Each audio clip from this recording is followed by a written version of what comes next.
ఈ ప్లేయర్ మనందరికి తెలుసు.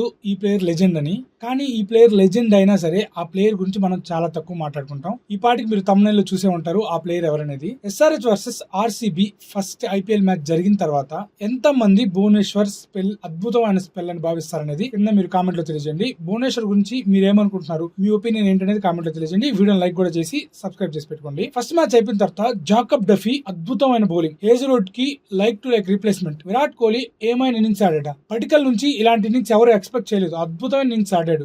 ఇషాన్ కిషన్ వికెట్లు పడుతున్నా కూడా 38 బాల్స్ లో 80 పరుగులు చేశాడు. ఫిల్ సాల్ట్ అద్భుతమైన క్యాచ్లు పెట్టాడు. అనికేత్ వర్మ తోప్నక్ అనికేత్ వర్మ కూడా అద్భుతమైన ఇన్నింగ్స్ ఆడాడు. ఇట్లా చాలా చాలా ఉన్నాయి అనమాట. ఆర్సీబీ హోమ్ మ్యాచ్ గెలిచింది. మొత్తం ప్రతి ప్లేయర్ గురించి కూడా మాట్లాడుకుంటా ఉన్నారు. కానీ చాలా తక్కువ మంది ఇన్ కేస్ ఒకరు ఇద్దరు మాత్రం భువనేశ్వర్ గురించి మాట్లాడుతున్నారు. అసలు భువనేశ్వర్ కుమార్ ఏం చేశాడు? జస్ట్ ఒక వికెటే కదా తీసింది. దాని గురించి మనం మాట్లాడుకోవాలి గైస్. 4 ఓవర్లలో 31 పరుగులు ఇచ్చి ఒక వికెట్ తీసాడు భువనేశ్వర్ కుమార్ పవర్ ప్లే లో 2 ఓవర్లు వేసాడు. డెత్ లో కూడా 2 ఓవర్లు వేసాడు. In fact Aniket Varma wicket Virat Kohli catch పట్టుండే అనికేత్ వర్మ వికెట్ కూడా ఇంకా ముందుగానే భువనేశ్వర్ కుమార్ ఖాతాలోకి వచ్చింది. అప్పుడు ఎస్ఆర్హెచ్ స్కోర్ 180 నుంచి 190 మధ్యలోనే ఉండేది. భువనేశ్వర్ కుమార్ కేవలం 3 బౌండరీస్ మాత్రం ఇచ్చాడు. జాకబ్ డఫీ ఖచ్చితంగా హార్డ్ లెంత్ వేసాడు, వికెట్లు తీసాడు. ఎకనామీ కూడా తక్కువ ఉంది. కానీ జాకబ్ డఫీ తర్వాత బెస్ట్ ఎకనామీ ఎవరికైనా ఉందంటే భువనేశ్వర్ కుమార్. ఒక అండర్ రేటెడ్ లెజెండ్. నిన్న మ్యాచ్ లో కూడా జస్ప్రీత్ బుమ్రా అద్దరు కొట్టేశాడు. యార్కర్లు పర్ఫెక్ట్ బౌలింగ్. కానీ భువనేశ్వర్ ఫస్ట్ మ్యాచ్ లో ఏం చేశాడు?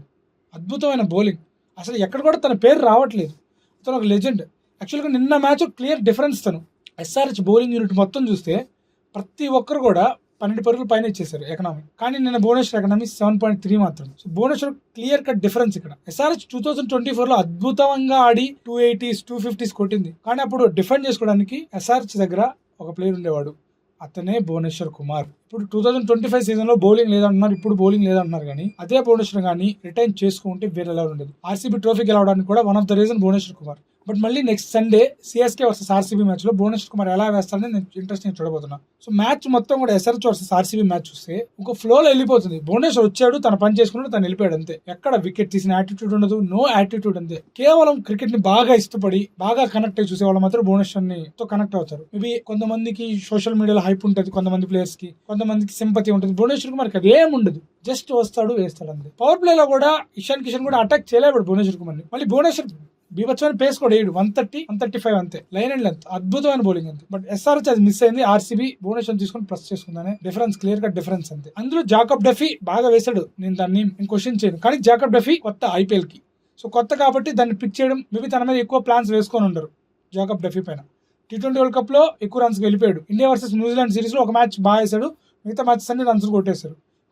కాబట్టి జాకబ్ డఫీని అందరూ అలానే ఆడతారనుకున్నాం. కానీ Jacob Duffy hard length hit చేసి బాగా వేశాడు. కానీ భువనేశ్వర్ కుమార్ స్లోవర్ బాల్స్ కానీ, చేంజ్ ఆఫ్ పేస్ కానీ, వేరియేషన్స్ కానీ ప్రతిదీ కూడా నక్కుల్ బాల్స్, లైన్ అండ్ లెంత్ అద్భుతంగా వేసాడు. అసలు 4 overs 31 runs 1 wicket. దీని గురించి మనం ఎంతసేపు మాట్లాడుకున్నా తప్పులేదు.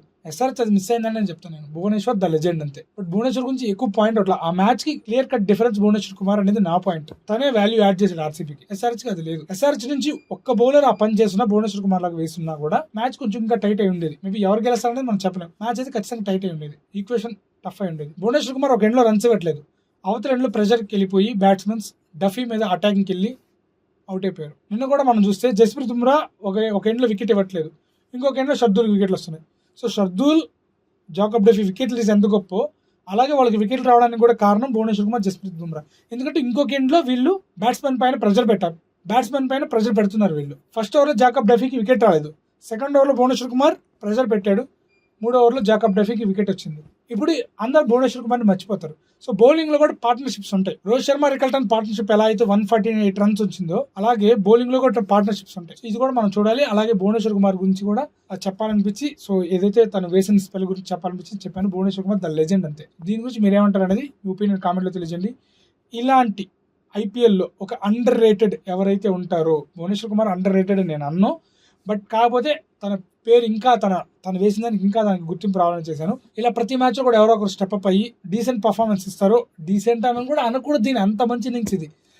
మేబీ ఎలా చెప్పాలంటే, సోషల్ మీడియాలో ఎంత హైప్ లేకుండా మంచి ఇన్నింగ్స్ ఎవరైతే ఆడుతుంటారో ఒక స్పెషల్ ప్లేయర్ గురించి కూడా మనం మాట్లాడుకుందాం.